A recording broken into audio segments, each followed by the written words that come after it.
So guys, no, good day and good afternoon mga boss. Long time no see. So for today's video ay papasilip ko sa inyo ang aking Immortal Doom ng Nene Aguilar.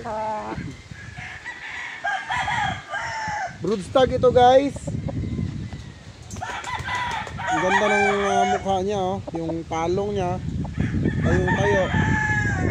Ito po yung Immortal Doom ng Nene Aguilar. Napakagandang broodstag, class A na class A guys. Malakas lang yung hangin kaya hindi tayo maka-standby. Pero grabe yung ganda ng katawan. Buong buo talaga guys. Available po ito ha. Napakagwapo. Class A mga boss. So meron din tayong babae nito. No, may mga chicks din ito na pwede nyong gawing materyales o kaya pang infuse sa mga bloodlines mo. Ang gwapo. Okay, ngayon guys, sa puro broodstag po ang ipapasilip natin. Napakagwapong manok.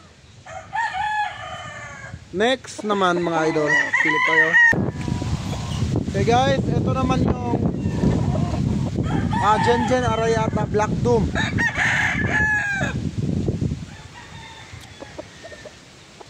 Then may mga inahin din po ito. Ayan, Gen Arayata Black Doom. Ganda nito panimula, pang infuse. So sa mga bulik lover dyan, alam nyo naman ang kalidad ng Arayata Black Doom. Iba ang kalibre ng Arayata Black Doom. So dalawa ang klase ng Arayata guys. Merong light doom, merong black doom. Ganon din sa pulet. Merong black doom, merong light na bulik. So ito, bihira ito lumabas, itong black doom. Yan, class A po ito. Ang age niya po ay 7 months old. So pwede na po siya gawing broodstag. Guys, claim mo na. I-claim mo na yung price mo. Ganda oh.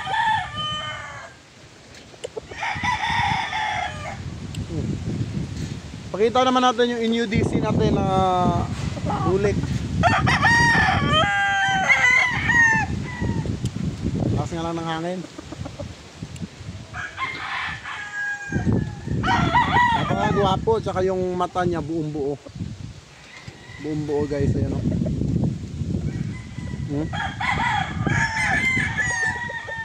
Wow naman.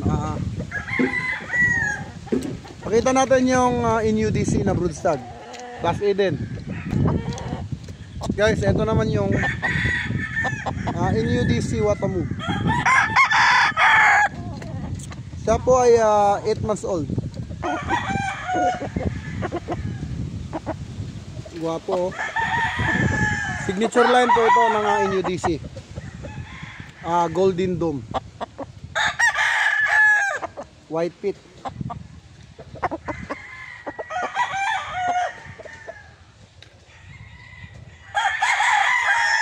Ganda ng mata nito.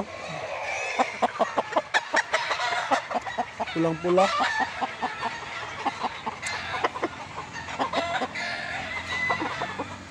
Guys, oh.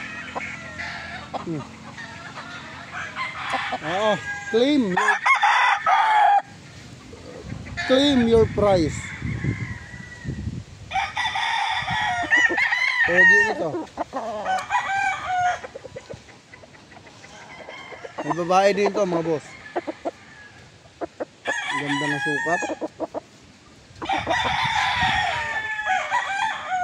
Pasilip naman natin yung RGM mga boss, no? So tara, let's go. Guys, this is RGM.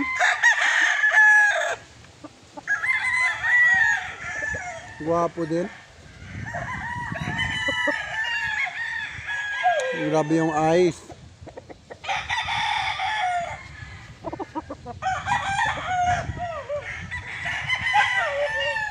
Guwapo. National ito guys.